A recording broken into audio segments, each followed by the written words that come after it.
Hey guys, jangan lupa like, comment, share, and subscribe. Oke, ting-tong.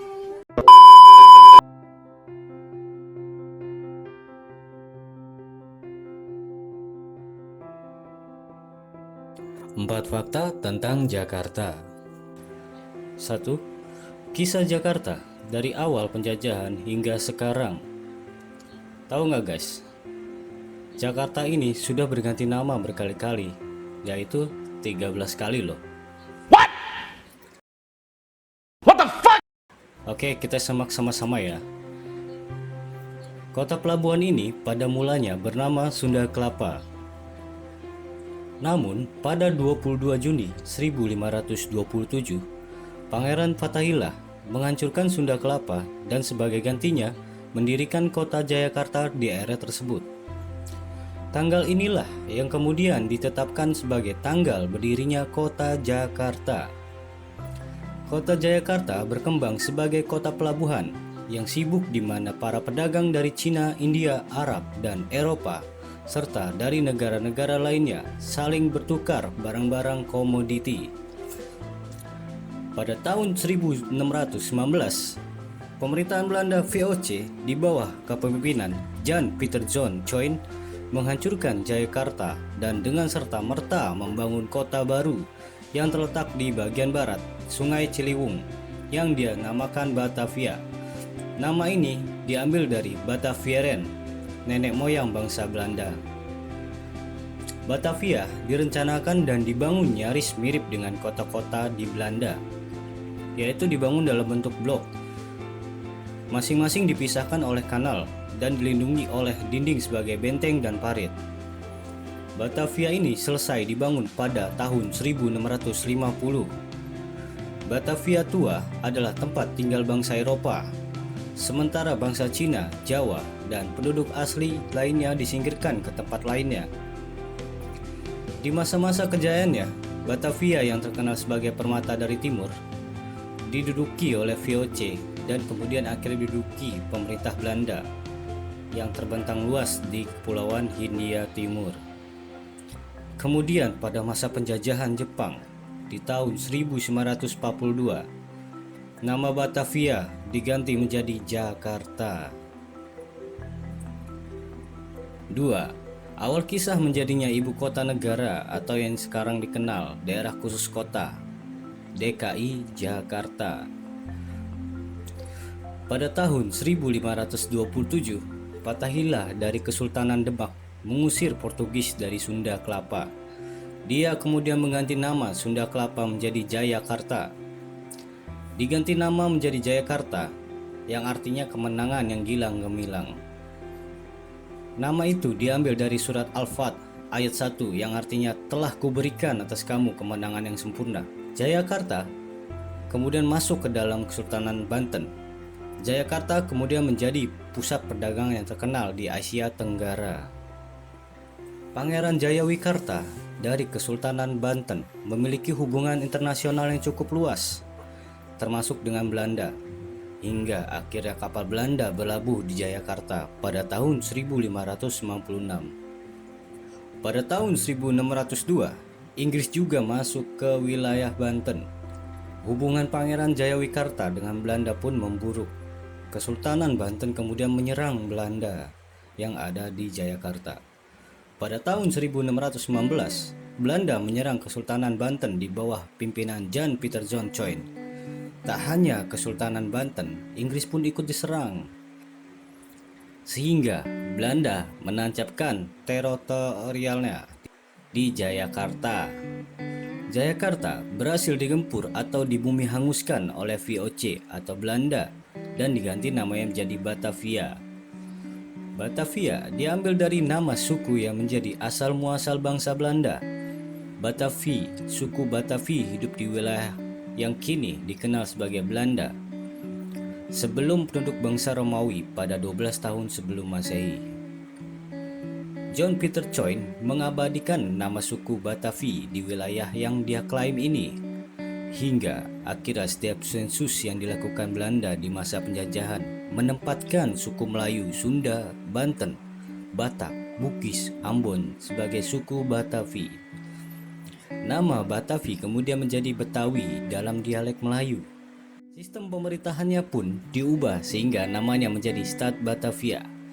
Sempat berubah menjadi Gemeente Batavia pada tahun 1905. Kemudian berubah lagi menjadi Stad Batavia pada tahun 1935. Pada tahun 1942, Jepang mengalahkan penduduk Belanda di Batavia. Nama Batavia pun sempat diganti menjadi Tokobetsushi. Jika diterjemahkan kasar artinya bisa menjadi jauhkan perbedaan. Hingga akhirnya pada 1945, Jepang menyerah kepada sekutu dan Indonesia, memproklamirkan kemerdekaan. Nama Tokobetsushi tak dikenal lagi. Sayangnya, arsip tentang penduduk Jepang di Museum Sejarah Jakarta tak tersimpan. Pemerintahan Indonesia kemudian mengganti nama yang menjadi Jakarta, yang merupakan kependekan dari Jayakarta. Pada tahun 1950, kemudian diganti lagi menjadi Kota Praja, Jakarta. Ibu kota Republik Indonesia sempat dipindah ke Yogyakarta ketika Belanda kembali datang. Saat itu Jakarta sempat beralih nama menjadi Stad Gemeente Batavia. Hanya berkisar 1 bulan, namanya kemudian menjadi Kota Praja kembali, Jakarta pada Maret 1950.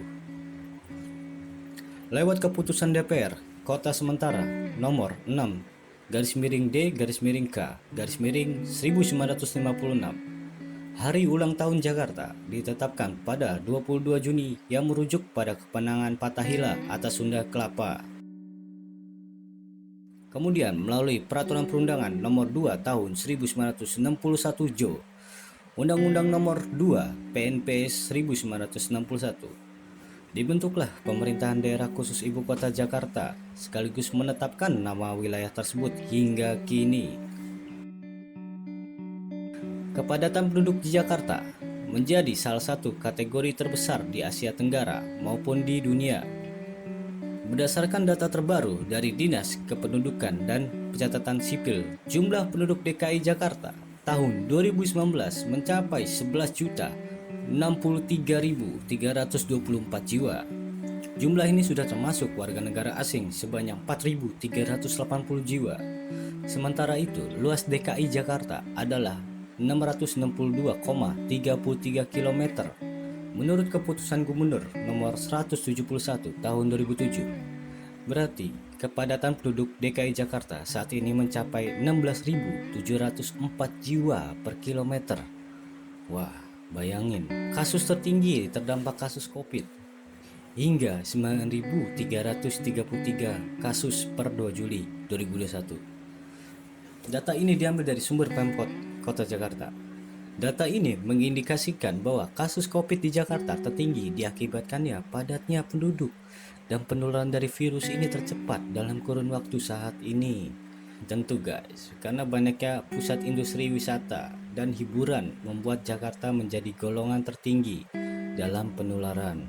Namun dibaliknya, hal ini tingkat kesembuhan meningkat karena pemerintah sudah mewaspadai dan mempelajari virus varian terbaru ini. Hingga kini kota Jakarta menerapkan lockdown total yang sekarang disebut PPKM. Sistem ini dibuat agar dampak penularan semakin sempit. Hampir kota Jakarta menjadi kota mati, guys. Tahukah kalian, Jakarta memiliki dampak virus 3 jenis varian, yaitu Alpha, Beta, dan Delta. Oh guys, banyak guys. Dan hingga kini dampak virus ini masih terjadi, guys. Dan Jakarta menjadi tertinggi dari 3 minggu berturut-turut, yaitu dengan data 12.000 per kasus pada tanggal 14 Juli 2021, guys. Tahu nggak kalian, cara virus menduplikasikan dirinya itu adalah dengan membajak sistem replikasi sel pada manusia, sehingga akan terpaparnya dengan genetik manusia dan hasilnya adalah virus yang bermutasi akibat paparan tersebut. Jadi, mutasi justru pasti terjadi jika manusia masih belum kenal terhadap virus tersebut. Jadi, bukan karena vaksin ya guys. Jangan salah mengambil informasi sembarangan. Ingat, kalau kalian masih kurang percaya, bagaimana sih rasanya terdampak virus kasus ini? Dan mari kita doakan keluarga kita di luar sana ya guys. Semoga yang terkena COVID-19 ini diberi kesembuhan, dan bagi yang meninggal dunia diberi husnul khotimah. Amin ya rabbal alamin. Terima kasih ya guys sudah like, comment, and subscribe channel kita. Semoga informasi yang kita kasih bermanfaat buat kalian semua. Tetap tunggu episode selanjutnya dari channel kita Royhan TV. Saya akhiri, wassalamualaikum warahmatullahi wabarakatuh. See you, bye bye.